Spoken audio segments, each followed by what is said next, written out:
Jó napot kívánok, tisztelt Hölgyeim és Uraim! Добрый день, уважаемые дамы и господа. Я с уважением приветствую президента Российской Федерации. Я хочу поблагодарить его от имени Венгрии и венгерских людей за то, что он посетил нас. Посещение, визит президента России для нас всегда большая честь.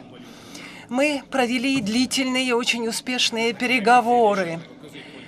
В центре внимания этих переговоров стоят экономические вопросы. Вы, наверное, знаете, что Венгрия стремится поддерживать прозрачные, хорошие контакты с Россией. Мы это делаем таким образом, что раз в год обсуждаем положение наших дел. Я в прошлом году был в Москве по приглашению господина президента и благодарим, что он прибыл к нам с обратным визитом. Мы заявили, что обещания, данные 2 года тому назад, год тому назад, обе стороны выполнили. Мы подписали документы о региональном сотрудничестве. Венгрия открыла генеральное консульство в Казани, и мы подписали план консультаций на уровне Министерства иностранных дел. Мы благодарим господина президента за то, что были модифицированы наши предыдущие соглашения о поставке газа, и таким образом газ гарантирован для нас до 2021 года. А сегодня мы приняли такое решение, что мы попросим наших сотрудников, чтобы они начали переговоры о поставках газа после 2021 года. Мы отдельно говорили также о сотрудничестве в области атомной энергии. Мы установили, что большую часть преград нам уже удалось устранить. Остается один открытый вопрос, и мы ждем решения Европейского Союза по этому вопросу. Мы уверены в том, что наши соглашения полностью во всем удовлетворяют требованиям Европейского Союза. И мы очень надеемся, что в этом году мы сможем уже начать подготовительные работы, а в 2018 году непосредственно приступить к строительству. Результаты экономического сотрудничества стоит особо ценить, поскольку мы достигли этих результатов в особо трудной международной ситуации. Вы видите, что на континенте, в западной его части, стала очень модной антироссийская политика, и именно в этих условиях нам пришлось защищать свои экономические контакты и что можно сохранять из них. И я с грустью говорю, что несмотря на все наши усилия, к сожалению, в товарообороте между нашими странами мы многое потеряли. Причины вне нас — это 6,5 миллиардов долларов. Это урон, который был нанесен нашим экономикам. И Венгрия продолжает утверждать, что экономические проблемы нельзя решать экономическими способами. И не надо переносить другие конфликты на территорию экономики, потому что это нанесет ущерб всем. Именно поэтому мы надеемся, что в ближайшем будущем мы сможем поприветствовать новые хорошие отношения между Россией и Европейским Союзом. Очень трудно жить, если у нас не будет открытых, плодотворных и интенсивных форм сотрудничества с сильными мира сего. Мы договорились, уважаемые дамы и господа, о том, что многие наши ожидания были реализованы и в области культурно-гуманитарной. Мы договорились об обмене студентами. Венгрия приняла решение о том, что мы будем реконструировать на венгерские средства 4 православных прихода. Уважаемые дамы и господа, я уверен в том, что одним из самых важных результатов нашего сотрудничества является то, что за последние 2 года, соответственно, договоренностям с господином президентом, нам удалось реализовать инвестиции в области пищевой промышленности. Это для венгерской экономики исключительно важно, и мы хотим с области сельского хозяйства перейти и предоставить возможность инвестиций венгерским предприятиям и в области водного хозяйства. Венгрия имеет технологию мирового уровня, и это будет большим прорывом и с точки зрения внешней торговли между нашими странами. Уважаемые дамы и господа, мы отлично знаем, что в Европейском Союзе ведутся открытые дискуссии по целому ряду внешнеполитических вопросов. Мы их также обсудили, однако с геополитической точки зрения Венгрия и Россия несопоставимы, поэтому вопросы относятся в сферу ведомства господина президента. Мы постарались и сохранить и спасти все, что могли из российско-венгерских контактов. И мы, когда мир вернется к хорошей логике сотрудничества, тогда венгерская экономика из хороших позиций будет развиваться дальше на российских рынках. Из этого я могу сделать вывод, что и с экономической, и с экономико-политической точки зрения наши переговоры были успешны, за что я благодарю господина президента. Благодарю вас, господин премьер-министр. Сейчас слово предоставляю Владимиру Владимировичу Путину. Уважаемый господин премьер-министр, дамы и господа, прежде всего хочу поблагодарить господина премьер-министра, всех наших венгерских коллег за приглашение и за возможность продолжить сложившуюся практику обмена мнениями на самом высоком уровне. Мы обсудили практически весь комплекс вопросов российско-венгерских отношений. И, конечно, как только что сказал господин премьер-министр, акцент был сделан прежде всего на поддержание, развитие, на поиск сотрудничества в экономической сфере.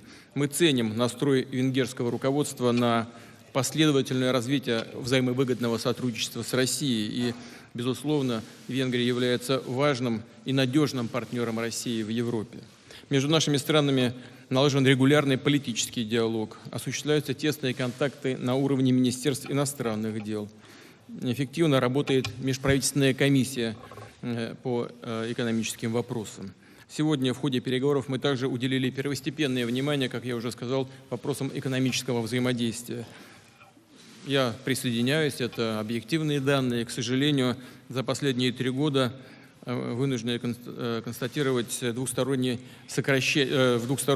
товарообороте сокращение нашего товарооборота почти вдвое. Отрицательная динамика фиксируется и в сфере инвестиций. В прошлом году взаимные капиталовложения снизились уже почти в 2 раза.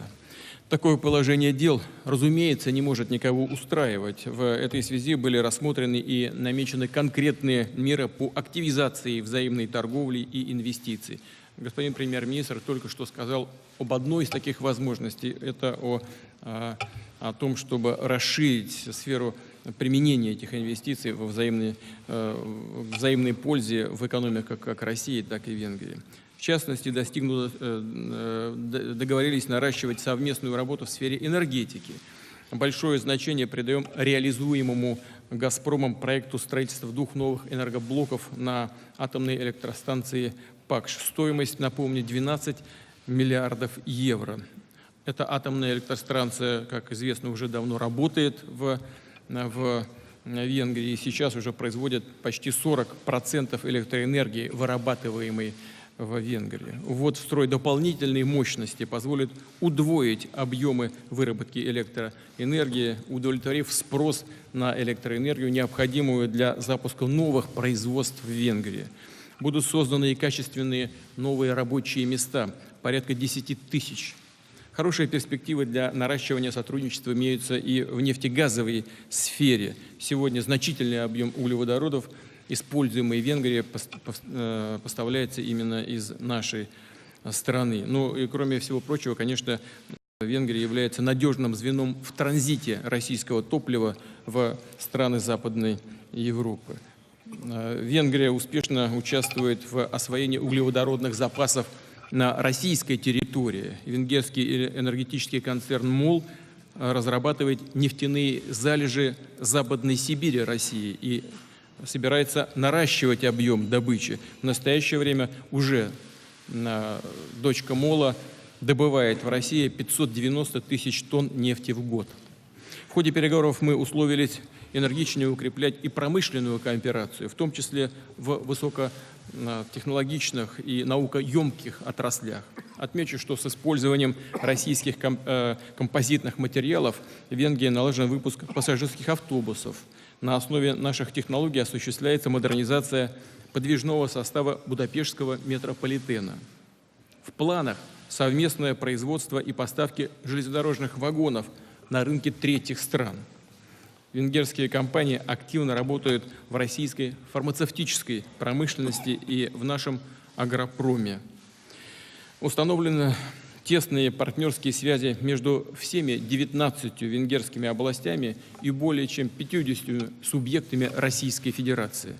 Мы всячески будем поддерживать это стремление регионов к прямому сотрудничеству. И, как известно, сегодня должна быть утверждена и комплексная программа развития регионального сотрудничества на 2017-2022 годы. Успешно развиваются двухсторонние культурно-гуманитарные связи. Расширяются контакты и в сфере образования. Отрадно, что в Венгрии возрождается интерес к изучению русского языка. И мы, конечно, очень благодарны господину премьер-министру, всем нашим венгерским друзьям за то содействие, которое они оказывают и в деле преподавания русского языка, ну и в деле расширения гуманитарных контактов, в том числе и в сфере возрождения и ремонтов, которые проводятся по инициативе венгерского правительства, культовых учреждений, культовых зданий. В ходе переговоров подробно обсуждались и наиболее актуальные вопросы европейской и глобальной повестки дня. Я подробно проинформировал о наших оценках того, что происходит, скажем, на востоке Украины, о том, что происходит на Ближнем Востоке, в том числе в Сирии. И здесь, во всяком случае, у нас точно общий подход к тому, что заключается в том, что нам необходимо объединять усилия в борьбе с международным терроризмом. Политическое урегулирование в Сирии и в других ближневосточных странах, скорейшее возвращение всего региона к нормальной жизни будет, безусловно, способствовать и снятию острого миграционного кризиса в Европе в целом.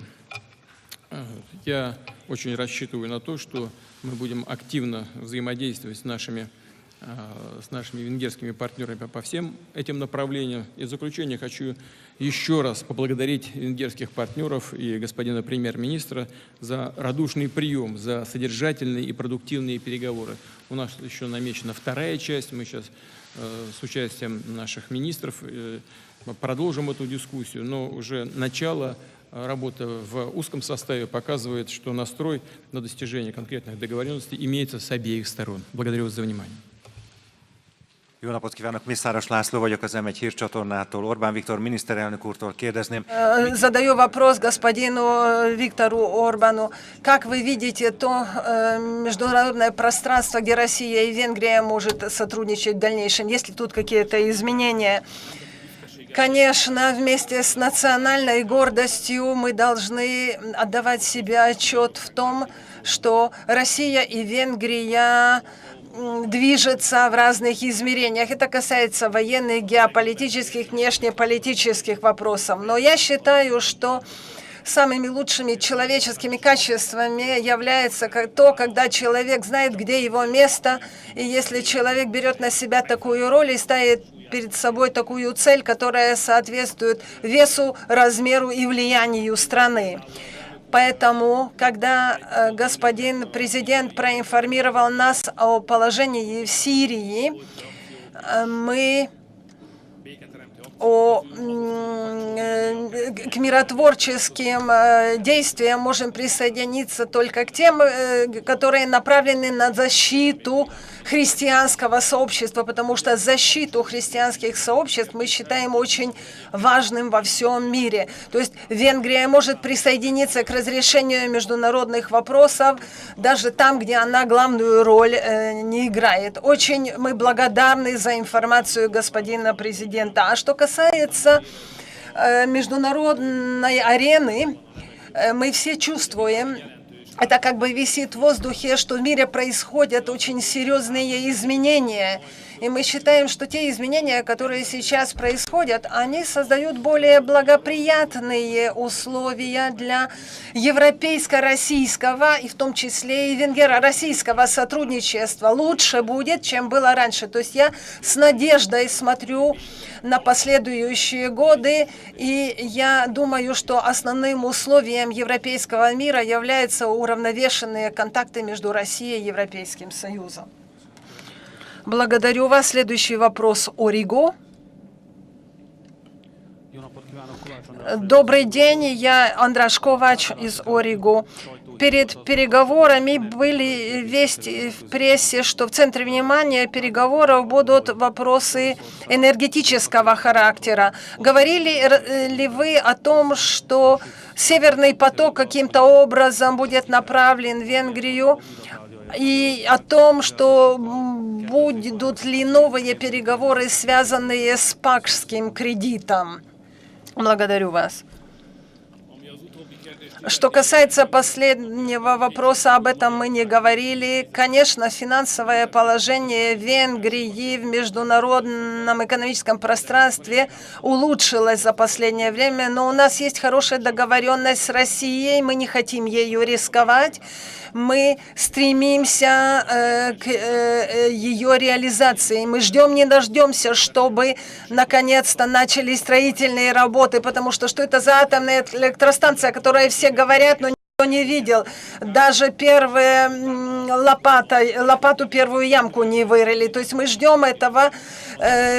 Сейчас пересмотр этого соглашения на повестке дня не стоит. То, что я раньше подписал с господином президентом, это мы хотим реализовать. Что касается поставок газа, мы не можем обойти вопрос, насколько стабильным является поставка газа через Украину. Это является ключевым вопросом. Мы знаем об очень многих неуверенных моментах, поэтому мы всегда ратовали за то, что нужно осуществлять диверсификацию поставок.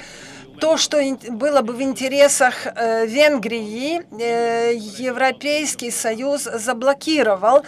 То есть это сейчас находится в каком-то застое. Но мы заинтересованы в том, чтобы это снова вышло на повестку дня. У нас есть мощности и на север, которыми мы сейчас не пользуемся, но если нужно будет, и национальные экономические интересы этого потребуют, тогда мы будем из России покупать газ через север. Я добавлю, если позволите. Два слова добавлю. Мы говорили и о проекте, который, к сожалению, прекратил свое существование, Южный поток, говорили и о Северном потоке. Что касается Северного потока-2, то, конечно, технологическая возможность для Венгрии получать российский газ через Северный поток-2 существует. Через Словакию, через Австрию можно делать. По-разному это можно сделать. Это вполне реализуемый проект. Возможно также и движение российского сырья через Турцию по турецкому потоку. Возможно, и другие варианты. Кстати говоря, мы не ставим перед собой никаких целей политического характера в отношении транзита через Украину. Если это будет экономически целесообразно, если это будет надежно, то мы не исключаем и предложение какого-то объема транзита через Украину.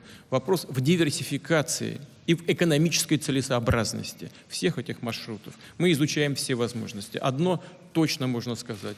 Российский газ будет надежно поступать для венгерского рынка. Это 100%.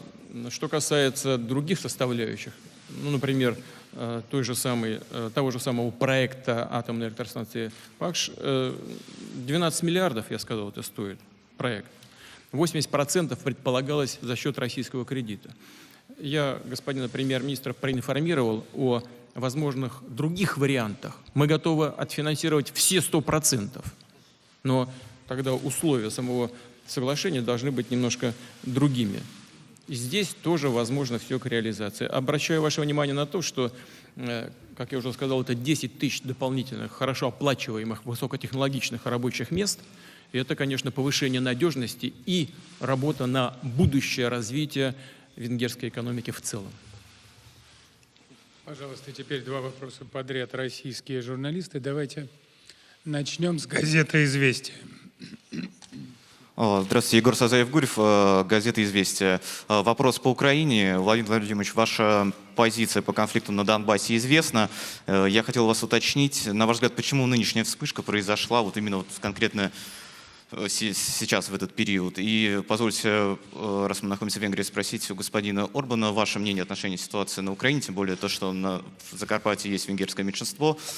Как-то вы можете повлиять на Киев, чтобы не было дискриминации и венгерского населения? Спасибо. Что касается сегодняшнего обострения, то мы зафиксировали, что оно началось, позиция действительно наша известна, спровоцировали с украинской стороны. В пятницу на прошлой неделе начались, по сути, боевые действия. В воскресенье украинские так называемые добровольческие отряды захватили один из опорных пунктов оппозиции и продвинулись на территорию, контролируемую ополчением, на 200 метров. В воскресенье они были оттуда выбиты, но почему это происходит сейчас? На мой взгляд, несколько причин. Первая причина заключается в том, что украинскому руководству сегодня нужны деньги. А деньги лучше всего вышибать и из Евросоюза, из отдельных стран Европы, из Соединенных Штатов, и из международных финансовых институтов, выставляя себя в качестве жертвы агрессии. Первое. Второе, как мы знаем, в ходе предвыборной кампании в Соединенных Штатах действующая украинская власть заняла одностороннюю позицию в поддержку одного из кандидатов. И больше того, олигархи некоторые с одобрения наверняка политического руководства финансировали этого кандидата или эту кандидатку, если так сказать более точно. Теперь им нужно наладить отношения с действующей администрацией, и тоже через конфликт это всегда лучше, это всегда удобнее, легче втянуть действующую администрацию в решение украинских проблем, ну и наладить таким образом какой-то диалог. Третья причина внутриполитическая. На фоне явных неудач в сфере экономической, социальной политики активизировалась оппозиция, ее нужно заткнуть, нужно мобилизовать вокруг действующего руководства населения. Это тоже достигается задача легче на фоне возобновления какого-то конфликта.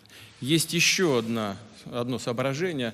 Я думаю, что сегодняшняя украинская власть не готова вообще к реализации Минских соглашений и ищет повод для того, чтобы отказаться от их исполнения. И этому тоже способствовало бы развитие конфликта. Очень рассчитываю на то, что здравомыслящие силы в самой Украине, а также те, кто заинтересован в решении вопросов подобного рода политическими средствами, не позволят развиваться ситуации на юго-востоке Украины по наихудшему сценарию, а наоборот, сосредоточат все свое внимание и усилия для того, чтобы исполнять Минские соглашения. Премьер-министр Украины недавно был в Венгрии. Мы провели успешные переговоры, заключили несколько соглашений. Украина была темой наших сегодняшних переговоров, поскольку это наш общий сосед. Венгрия заинтересована в том, чтобы Минские соглашения безоговорочно были выполнены. Мы никакого другого решения не видим. И Венгрия своими скромными средствами делает все возможное для того, чтобы Минские соглашения были выполнены. Я хочу четко сформулировать, что Венгрия заинтересована в том, чтобы Украина была стабильной, успешной страной. И все, что мы в рамках украино-венгерского сотрудничества можем сделать в интересах создания стабильной Украины, мы и сделаем, но исходной точкой является мир, а мир возможен только на основе Минских соглашений. Мы заинтересованы в реализации Минских соглашений, потому что это урегулирует не только положение в этих двух регионах, но это урегулирует и другие вопросы, например, предоставить демократические права национальным меньшинствам, потому что дискуссии, которые ведутся сейчас в отношении языка обучения в Украине, далеко идут не на благо венгерскому меньшинству. Мы заинтересованы, Венгрия заинтересована в экономически стабильной, процветающей Украине, и все, что в наших силах, мы и предпримем. И заключительный вопрос от российских журналистов. Попрошу ВГТРК. Россия-1. Добрый вечер, меня зовут Павел Зарубин, я представляю телеканал «Россия». И вопрос господину премьер-министру. Хотел бы продолжить очень важную тему энергетики. Хотелось бы услышать от вас чуть больше конкретики. Тема действительно очень важная, действительно очень впечатляющие цифры. Мы знаем, что 75% поставок нефти, 60% поставок газа Венгрия получает из России.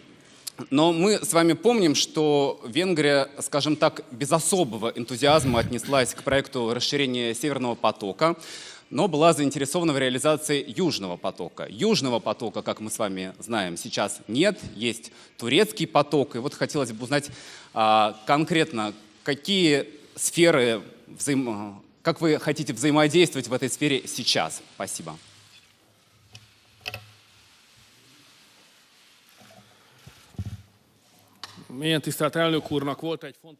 Уважаемый господин президент сказал очень важное предложение, которое я хочу сейчас здесь повторить. Нам важно, чтобы российское сырье в любом случае попало на территорию Венгрии. Об этом мы договорились между собой, господин президент нам это гарантировал. По сравнению с этим все остальные вопросы являются вопросами технического характера. Самое главное, что между нами есть договоренность. Господин президент России дал слово. Венгрия, что бы ни было, получит необходимое сырье, нефть и газ, которые необходимы для функционирования страны.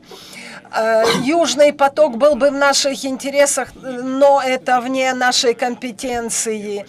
Турецкий поток нас интересует, мы в нем с удовольствием примем участие, если будет такая возможность, мы ею воспользуемся. И газоснабжение северного направления тоже в наших интересах, если из других источников мы не получим газ. Я должен вам сказать, что Венгрия находится в не очень дружелюбном окружении. У нас есть соседи Европейского Союза, мы являемся членами Европейского Союза. Венгрия построила свои мощности в направлении Хорватии и Румынии, откуда мы могли бы получить альтернативные источники. Но ни Хорватия, ни Румыния, то, что, если хотите, Европейский Союз, со своей стороны не построила этих мощностей, чтобы мы могли делать реверсные поставки и также получали оттуда. То есть Венгрия с южной стороны находится в заблокированной ситуации. Именно поэтому с точки зрения Венгрии ключевым вопросом является то, что президент Российской Федерации говорит, что каким-либо путем, пусть даже зигзагами, но Венгрия получит необходимый газ и нефть. Это очень важное заявление для нас. Мы с особым уважением благодарим господина президента за это. Диверсификация – это хорошее дело, но если это осуществляем только мы, а другие страны нет, тогда остаются односторонние контакты. Еще раз повторяю, для Венгрии ключевым является договоренность с господином президентом и соглашение, которое мы подписали. Я могу только добавить к тому, что было сказано. Мы действительно сделаем все, чтобы обеспечить поставки в Венгрию. Венгрия надежный, платежеспособный, стабильный партнер. Мы сами заинтересованы в поставках нашего сырья на венгерский рынок. И будем искать любые пути реализовать эти планы. Точно совершенно найдем. Хочу, чтобы было понятно, мы абсолютно деполитизируем эти вопросы. Вопрос чисто экономического характера. Целесообразности, экономической целесообразности прежде всего. Здесь не исключены никакие маршруты. Мы готовы к чему угодно вернуться. Мы не собираемся обижаться на ту же Болгарию, на какие-то другие страны за то, что они не нашли в себе мужества в свое время противостоять решениям Еврокомиссии. Если готовы вернуться к этому, мы готовы тоже со своей стороны, но нам нужны гарантии. Мы больше не можем и не хотим нести убытки. Наши компании не могут и не будут нести убытки за непросчитанные решения. Вот если мы пойдем вместе по этому пути, в том числе и в диалоге с Брюсселем, ну тогда точно совершенно все будут довольны, и это пойдет на благо развития как двусторонних отношений, так и энергетической безопасности континента в целом. Спасибо.